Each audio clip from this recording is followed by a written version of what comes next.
दोनों में फर्क समझ में आया? सेल्फ इंडक्शन म्यूचुअल इंडक्शन में क्या फर्क होता है?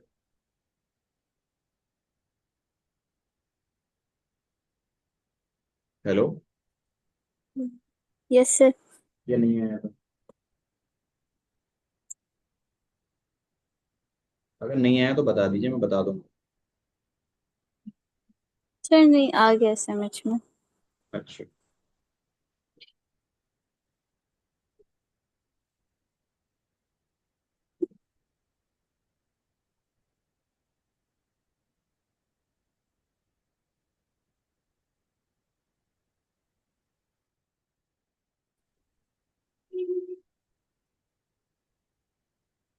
इसके बाद हमारा चैप्टर है एक अल्टरनेटिंग करंट, है ना? Yes sir. मैंने शायद एक हेडिंग लिखाई थी आपको कि हम पढ़ेंगे अगली क्लास में factor affecting the mutual induction और mutual inductance of the two coil, है ना? ये लिखा दी थी हेडिंग? Yes sir. अगर लिखा दी थी तो भी आप प्रॉपर लिख लीजिएगा। फैक्टर्स अफेक्टिंग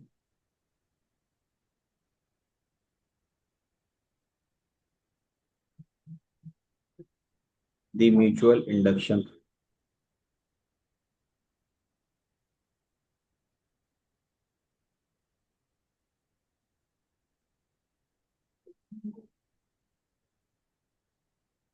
और ब्रैकेट में लिखिएगा mutual inductance of the two coil.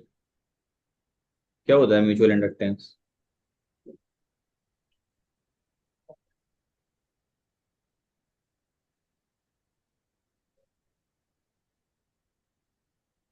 बताइए।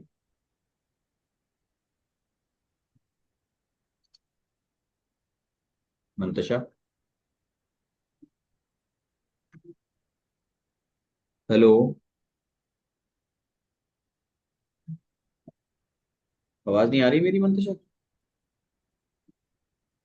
Yes sir. क्या मेरी वॉइस ब्रेक कर रही है? यस सर आपकी आवाज नहीं आ रही थी। ओके रुकिए, मैं एक काम करता हूँ। हेलो।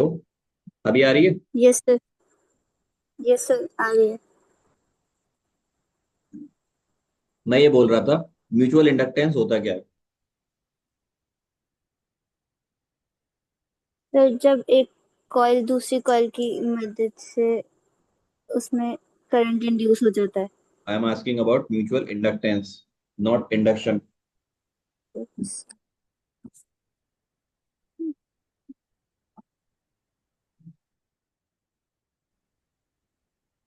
ये तो आप म्यूचुअल इंडक्शन की डेफिनेशन बता रही हैं कि एक कॉइल के सामने अगर एक कॉइल रखते हैं और उसका करंट अगर आप कंटिन्यूअसली चेंज करते रहेंगे तो उससे क्या होगा, बराबर वाली कॉइल के अंदर एक इंडक्शन हो जाएगा करंट का। ये होता है म्यूचुअल इंडक्शन। मैं सिंपली पूछ रहा हूँ म्यूचुअल इंडक्टेंस क्या होता है?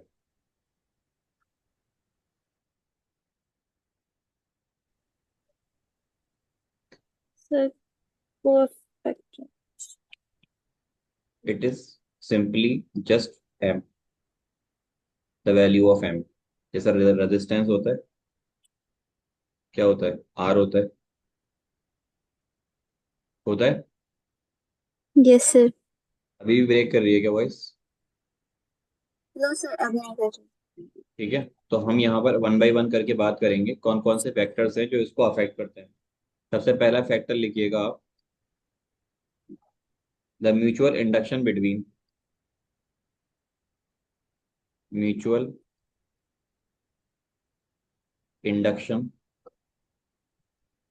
Between the two coil, the two coils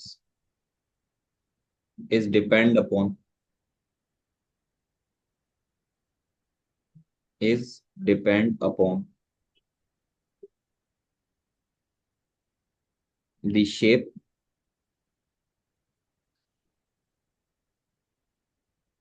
and size of the two coil,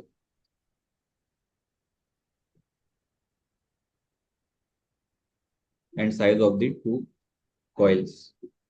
सबसे पहली चीज ना, आप देखिएगा नॉर्मली जो चीजें हम पढ़ते हैं उसमें शेप और साइज तो डिपेंड करते हैं ये चीजों पर, shape and size of the two coils. आपने जो दो कॉइल्स ये रखी है उनकी डिजाइनिंग कैसी है, उनका साइज क्या है, सबसे पहला फैक्टर यही रहेगा। लिखा। Yes sir. दूसरे नंबर पर आपकी जो कॉइल है ना, एक कॉइल ये है और एक कॉइल आपकी ये है, तो इनका शेप साइज भी अलग है। उसके साथ एक चीज और है, यहाँ पर आपके जो नंबर ऑफ टर्न्स है वो है एन, यहाँ पर जो नंबर ऑफ टर्न्स है वो है एन स्टार, यानी कि ये डिफरेंट डिफरेंट है।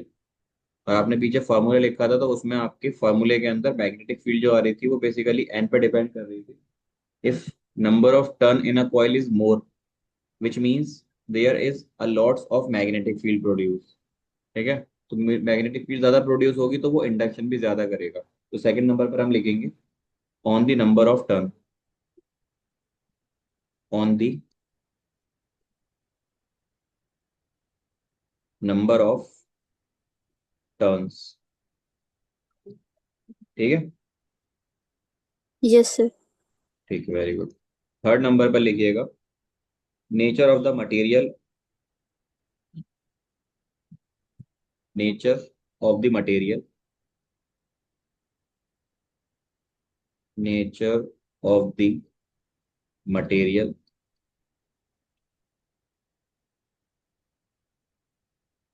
Of two coil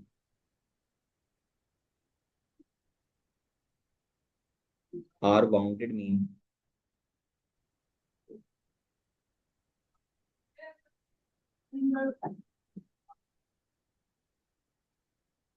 are bounded mean on permeability of the core.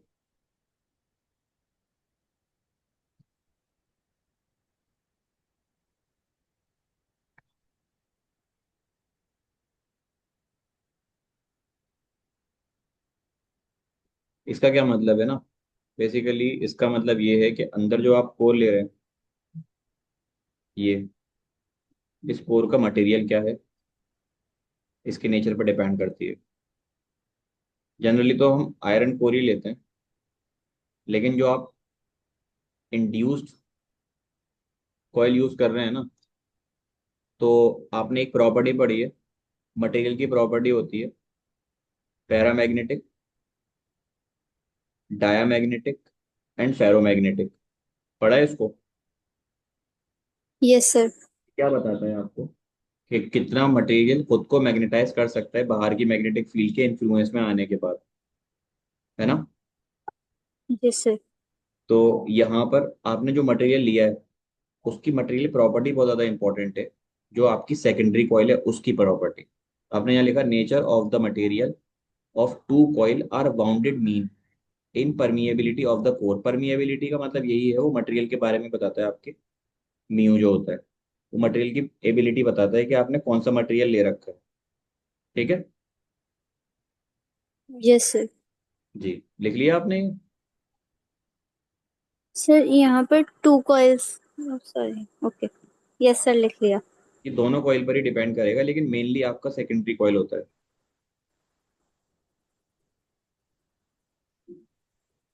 आई बात समझ? Yes sir. जी, अगर मान लो आपने ये वाला कॉइल में कोई एक ऐसा मटेरियल ले लिया जो इसकी प्रॉपर्टी को, यानी यहाँ से जो मैग्नेटिक फील्ड लाइंस निकल रही हैं उसको ही क्या कर रहा है, डीमैग्नेटाइज कर रहा है, डीमैग्नेटाइज कर रहा है। आपने यहाँ पर आयरन कोर ना लेकर कोई और मटेरियल ले लिया जो इसमें से मैग्नेटिक फील्ड जनरेट जनरेट हो रही है उसको और डीमैग्नेटाइज कर रहा है। ये डाईमैग्नेटिक मटेरियल करता है। डायमैग्नेटिक मटेरियल क्या करते हैं, डीमैग्नेटाइज करने का काम करते हैं। तो आपने जो कोर है वो किसकी ले ली, एक डायमैग्नेटिक मटेरियल की ले ली। अब ये डीमैग्नेटाइज हो जाएगा तो इसकी प्रॉपर्टी ऑलरेडी इसकी वजह से भी डिग्रेड हो जाएंगी। तो दोनों ही मटेरियल आपके सिग्निफिकेंट है, लेकिन मैं आपको बोल रहा हूँ ना, मेजरली हम जो मेन एम रखते हैं वो अपनी सेकेंडरी कॉइल का रखते हैं। तो आपका मटेरियल ये वाले कॉइल का बहुत सर ज्यादा आपकी इंपॉर्टेंट आवाज नहीं आ रही। है। हेलो, जी। अभी आ रही है? Yes sir. एक मिनट दीजिए मुझे, मैं जरा फोन को एक बार रिसेट कर लूँ।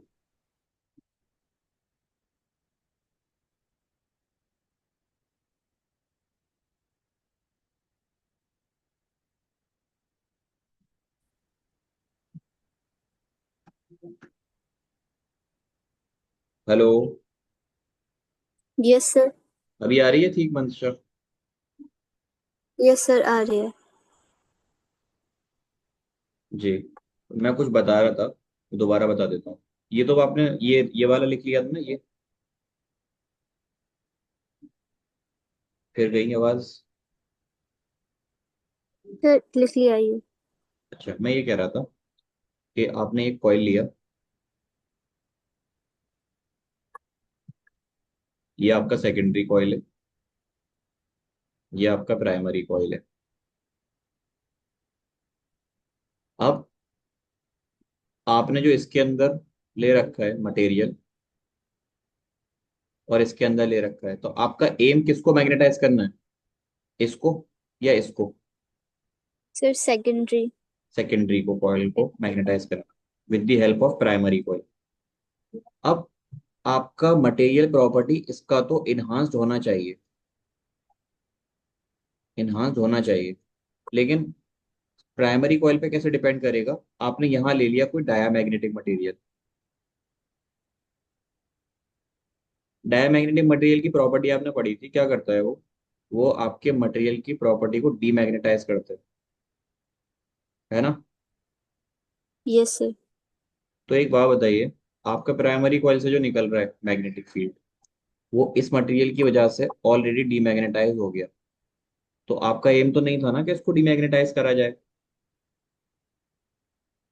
Yes sir. अल्टीमेटली मटेरियल दोनों कॉइल का काम करेगा। कॉइल नंबर 1, कॉइल नंबर 2, दोनों का ही मटेरियल आपका इंपॉर्टेंट है।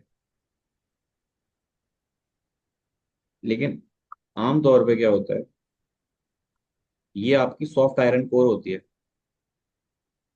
सॉफ्ट आयरन कोर ये एबिलिटी रखती है खुद को मैग्नेटाइज करने की, लेकिन इतनी ज्यादा नहीं करेगी कि डीमैग्नेटाइजेशन स्टार्ट हो जाए। तो सॉफ्ट आयरन कोर खुद को मैग्नेटाइज करता है, सारे ही मटेरियल करते हैं मैग्नेटाइज, लेकिन ये इतना ज्यादा नहीं करेगा। तो इसकी प्रॉपर्टी आपकी ओवर इन्हांस हो ना हो, लेकिन ऊपर वाले की होना बहुत जरूरी है। क्योंकि आपका जो मेन एम है वो है इंडक्शन, और इंडक्शन कहाँ पर हो रहा है? आपके सेकेंडरी कॉइल के अंदर। तो सेकेंडरी कॉइल का जो मटेरियल आप लगाएंगे वो ज़्यादा रिलायबल होगा, उसकी बेसिक नेसेसिटीज ज़्यादा होनी चाहिए। ठीक है? Yes sir. ओके। अब फोर्थ पॉइंट है आपका कि जो आपने कॉइल ले रखी है, इनके बीच की डिस्टेंस भी ना ऐसा नहीं है कि बहुत ज़्यादा हो जाए। तो आपको एक स्पेसिफिक डिस्टेंस रखना है, यानी कि distance between the two coil. Fourth लिखिएगा, distance between the two coils. Distance matter क्यों करती है मैं बताता हूँ, देखो। आपने लिया कॉइल, ये रहा मेरा कॉइल, और एक कॉइल मेरा ये रहा, ये दोनों सेकेंडरी कॉइल्स। मैंने एक प्राइमरी कॉइल ले लिया जो कि इसके नजदीक में रख दिया, और एक मैंने काफी दूर रख दिया। तो ये बताइए, क्या ये कॉइल इसको मैग्नेटाइज करती है, या कॉइल से निकलने वाली मैग्नेटिक फील्ड मैग्नेटाइज करती है? Sir magnetic field. Magnetic field. तो अगर ये दोनों कॉइल की वैल्यू सेम है, इन दोनों के बीच की डिस्टेंस है स्मॉल डी, और इन दोनों के बीच की डिस्टेंस है कैपिटल डी, तो आप एक चीज देखो, यहां से जो मैग्नेटिक फील्ड है, अल्टीमेटली आपने पढ़ा है ना, magnetic field is the property of distance का स्क्वायर। Yes sir. जब आपकी डिस्टेंस बढ़ जाएगी तो मैग्नेटिक फील्ड तो कम हो जाएगी ना, है कि नहीं? Yes sir. तो जब आपने डिस्टेंस यहाँ बढ़ा ली, तो इसकी वजह से यहाँ की मैग्नेटिक फील्ड, यानी कि इस पर लगने वाली मैग्नेटिक फील्ड वो कम हो जाएगी। अब जब मैग्नेटिक फील्ड कम हो जाएगी तो ये इतना मैग्नेटाइज नहीं हो पाएगा जितना ये मैग्नेटाइज हो पाएगा। तो यहाँ पर जो आपका इंडक्शन होगा करंट का, वो ज्यादा होगा as compare to the larger distance. तो आपने यहाँ लिखा, एक और वजह है जो आपके म्यूचुअल इंडक्शन को या इंडक्टेंस को इम्पैक्ट डालती है, वो क्या है? आपकी दो कॉइल के बीच की दूरी। ठीक है? Yes sir. ठीक है। अब लिखिएगा फोर्थ, फोर्थ नहीं, फिफ्थ। फिफ्थ लिखिएगा, orientation of the coil. Orientation of the coil. ठीक है। यस लिखा। सर। देखिए इसमें क्या यस होगा। सर। ओरिएंटेशन का मतलब देखो क्या होता है, आपने जो कॉइल्स ले रखी हैं, आप इनको किस तरीके से अरेंज कर रहे हो। ये वॉइस ब्रेक कर रही है बेटा। नो सर, अब सही आ रही है। देखिए एक तो मैंने सेकेंडरी कॉइल ये लगा दी, and this is my primary coil. एक ओरिएंटेशन में मैं क्या करूंगा, मैंने सेकेंडरी और मैंने सेकेंडरी कॉइल को ऐसे लगा दिया, एक कॉइल ऐसे और एक कॉइल ऐसे। ये भी मेरा एक तरह का ओरिएंटेशन है।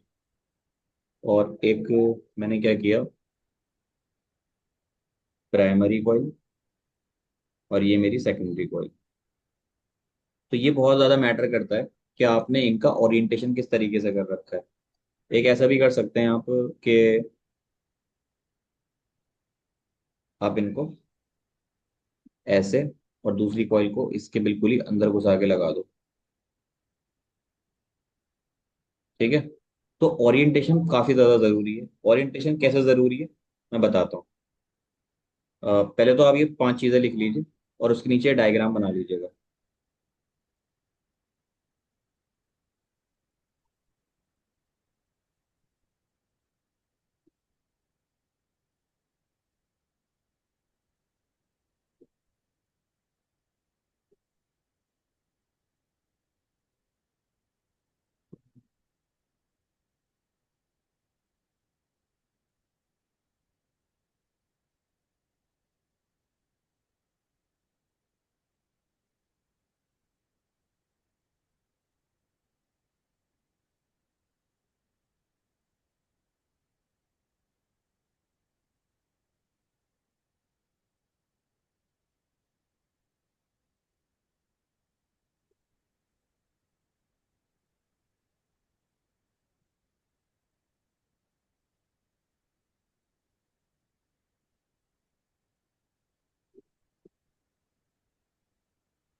अब बना लिया मंतशा?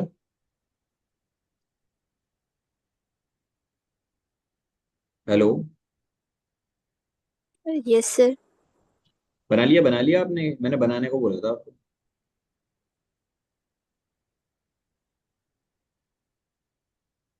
तो पता नहीं वॉइस बार बार क्यों ब्रेक कर रही, अभी भी नहीं आ रही आवाज मेरी?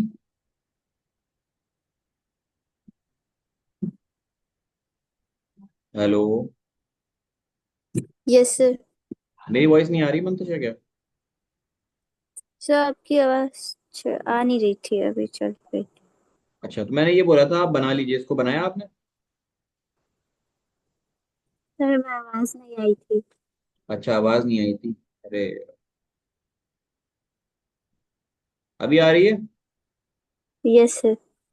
थोड़ा ना, एक जूम में क्या होता है, आपको कनेक्शन स्टेबिलिटी बहुत ज्यादा स्ट्रांग रखनी पड़ती है। तो आप जिस राउटर के करीब बैठती हैं, उसके थोड़ा ऐसी जगह ढूंढिएगा जहां पर आपके नेटवर्क बेस्ट है।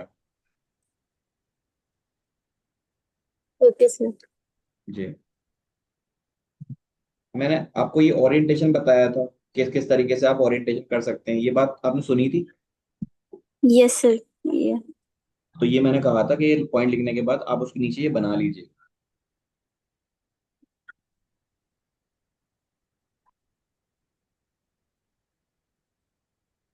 बनाकर बताइएगा कि बना लिया।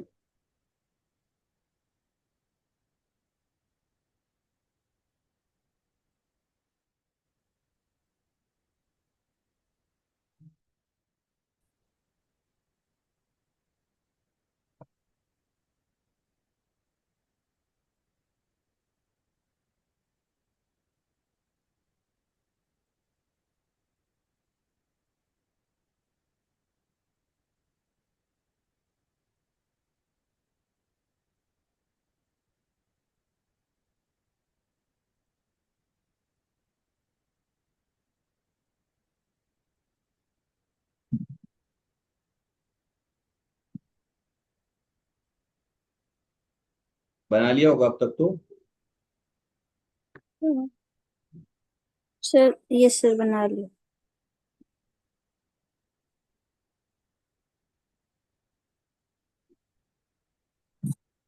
एक नई एडेंट डालिएगा।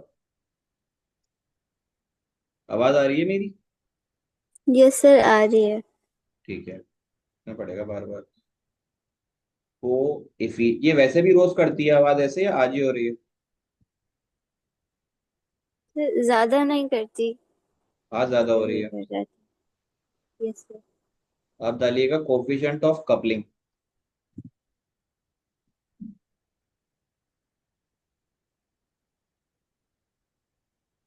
और ये होता क्या है आप इसको समझिए, कोफिशिएंट ऑफ कपलिंग। आपने ना दो कॉइल ले रखे हैं, एक आपका सेकेंडरी कॉइल है एंड एक आपका प्राइमरी कॉइल है। तो ये जो कॉइल है ना, इनके इंडिविजुअल जो सेल्फ इंडक्टेंस होते हैं उसको मान लीजिए आप L1, और इसका जो इंडिविजुअल सेल्फ इंडक्टेंस होगा उसको मान लीजिए L2, और इन दोनों का जो म्यूचुअल इंडक्टेंस होगा उसको मानेंगे M। तो एक चीज होती है जो इनके ओरिएंटेशन को डिफाइन करती है कि इनका ओरिएंटेशन कितना बेहतर है। तो उसके लिए हम एक टर्म पढ़ते हैं, कोफिशिएंट ऑफ कपलिंग, जिसको हम दिखाते हैं के से। और के को निकालने का तरीका होता है K is equal to under root capital M यानी mutual inductance upon self inductance of the primary coil into self inductance of the secondary coil. ये फॉर्मूला होता है। ठीक है।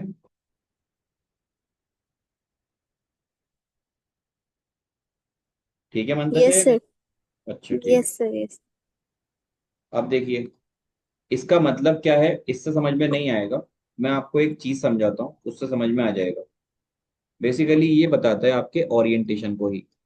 जो कोफिशिएंट ऑफ कपलिंग है, ये बताता है आपके ओरिएंटेशन को, जो आपने ऊपर पीछे बनाया था ना, ओरिएंटेशन।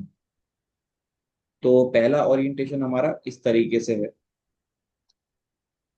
कि आपने प्राइमरी कॉइल ली और उसको इस तरह से लगा दिया। प्राइमरी नहीं, सेकेंडरी कॉइल ऊपर रख लेना। और आपकी प्राइमरी कॉइल, उसको इसके अंदर ना आपने एंटेंगल कर दिया। एंटेंगल बेसिकली बोलते हैं उलझट्टा जो होता है ना, बड़ा वाहियात टर्म यूज कर रहा हूँ मैं, उलझना बोलते हैं। उलझना थोड़ा कम वाहियात है। उलझना जो होता है ना, ऐसे करके मैं कॉइल्स को दोनों को उलझा दूंगा। हमारे यहाँ उसमें बोलते थे पतंग उड़ाते में। उलझ उलझना तो नहीं बोलता था कोई भी, बोलते उलझट्टा बन गया है। तो बहुत ही ज्यादा क्रीपी टर्म है। वैसे पता नहीं टर्म है भी या नहीं, बोलते हैं बहुत सारे लोग। अ, देखो अब ये है पी और एस। इसके लिए एक अरेंजमेंट ये हो गया। एक और अरेंजमेंट दिखाता हूँ मैं आपको, जो आपने ऊपर किया था। वो था आपका ऐसे, एक, और एक इसके जस्ट बगल में ये। तो इस केस में ना आपकी एम वैल्यू 0 होगी ऑलमोस्ट। यहाँ पे कोई म्यूचुअल इंडक्शन नहीं होगा, ये इसको इंड्यूस नहीं करेगा। ये आपका प्राइमरी, ये आपका सेकेंडरी कॉइल। तो ये आप मान लीजिए सेकेंड अरेंजमेंट। और एक तीसरा अरेंजमेंट है मेरे पास, उसमें मैं क्या करूंगा, सी। उसमें मैंने चीजों को इस तरीके से अरेंज कर रखा है ये करके। मैं चुप नहीं होऊंगा, अगर लगे ना कि आवाज जा रही है तो बता दीजिएगा, मैं कंटिन्यूअसली पढ़ा ही रहूंगा। Yes sir. तो ये हमारा आएगा। अब आपके पास देखो तीन तरह के डायग्राम्स हो गए। एक तो ये है, एक ये है, और तीसरा आपका ये है। तो इस केस में भी आपका इंडक्शन होगा, इस केस में भी इंडक्शन होगा, इस केस में कोई इंडक्शन नहीं होगा। तो ये क्या बताता है कि आपका बताता है ओरिएंटेशन। यहाँ पर अगर ऐसे देखोगे ना, तो के वैल्यू जो होगी आपकी इज मोर। और के वैल्यू क्या बताती है आपकी म्यूचुअल इंडक्शन को, क्या इंडक्शन किस तरीके से होगा। तो यहाँ पर इस केस के अंदर के वैल्यू कैसी होगी आपकी, मोर। और इस अरेंजमेंट को हम बोलते हैं, सबसे बेहतर अरेंजमेंट होता है ये। इसको बोलते हैं बेटर अरेंजमेंट। Better arrangement. जो आपका काम है वो यहाँ पर इस तरीके से अगर आप कॉइल्स को अरेंज करेंगे तो हो जाएगा। इस केस में आपकी के वैल्यू जीरो होती है। सबसे खराब अरेंजमेंट है कि आप दो कॉइल को सीरीज में लगा दो साइड बाय साइड, तो प्राइमरी कॉइल सेकेंडरी कॉइल को इम्पैक्ट डालेगा, लेकिन वो इतना नहीं डालेगा कि इसके अंदर करंट इंड्यूस हो। ठीक है, उसके लिए आपको उसको मूव करना पड़ेगा। तो मूव तो नहीं कर सकते हम प्राइमरी कॉइल को, थोड़ा बहुत करंट इसमें इंड्यूस हो सकता है। ऑलमोस्ट मैं मान लूंगा के की वैल्यू जीरो अभी के लिए। लेकिन ये जो आपका वैल्यू है, इसमें भी के वैल्यू आएगी, लेकिन इस केस में के वैल्यू जो होगी आपकी वो कैसी होगी, वो लेस होगी। तो के वैल्यू बेसिकली बताती क्या है, उसको तो फॉर्मूले से कैलकुलेट ऐसे कर सकते हो। के वैल्यू ओरिएंटेशन के बारे में बताती है। अगर आपका ओरिएंटेशन इस तरीके का तो आपकी के वैल्यू ज्यादा होगी, और ओरिएंटेशन इस तरीके का तो के वैल्यू कम होगी। आई बात समझ में? Yes sir. ठीक है, आप इसको बना लीजिए।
अस्सलाम वालेकुम सर जी, कैसे हो? अल्हम्दुलिल्लाह। कब आए आप? मैं आज सुबह ही आया था। हाँ, रुड़की में।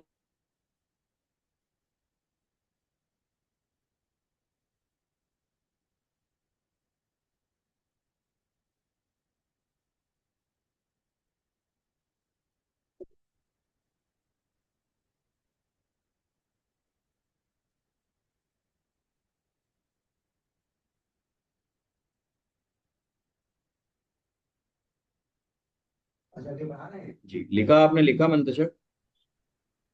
सर ये डायग्राम बना रहे हैं। समझ में आया ना आपके के वैल्यू क्या होता है? Yes sir. ओके। देखिए, एक छोटा सा टॉपिक है आपका जो रह गया है पढ़ाने को। यहाँ कैलकुलेशन होती है इनकी। ये जो हमने लिखा है ना, ये इस तरीके से अरेंजमेंट किया है। अगर आप दो कॉइल्स को अरेंज कर देंगे तो किस तरीके से आप उसको कैलकुलेट करेंगे, तो इसकी पूरी कैलकुलेशन है, जिसके ऊपर न्यूमेरिकल आते हैं। तो हमारी ना यहाँ तक वैसे टॉपिक पूरा हो चुका है ईएमआई का, लेकिन हमारे न्यूमेरिकल रह गए। तो अगली जो क्लास में लूंगा, यानी कि कल, तो मैं आपको न्यूमेरिकल करा दूंगा इसके ऊपर, और एक जो टॉपिक है वो डिस्कस कर लेंगे, ठीक है? Yes sir. क्योंकि अल्टीमेटली हमें न्यूमेरिकल करने एग्जाम में, तो वो न्यूमेरिकल आनी चाहिए। सारी बात समझ? Yes sir. जी। तो आप, मैं इतना ही रखूंगा, आप लीव कर सकते हैं, ठीक है? मैं आपको ये फाइल भेजता हूँ अभी, आप नोट कर लीजिएगा, ओके ठीक है? सर। ठीक है, ठीक है, थैंक यू। अस्सलाम वालेकुम। वालेकुम अस्सलाम।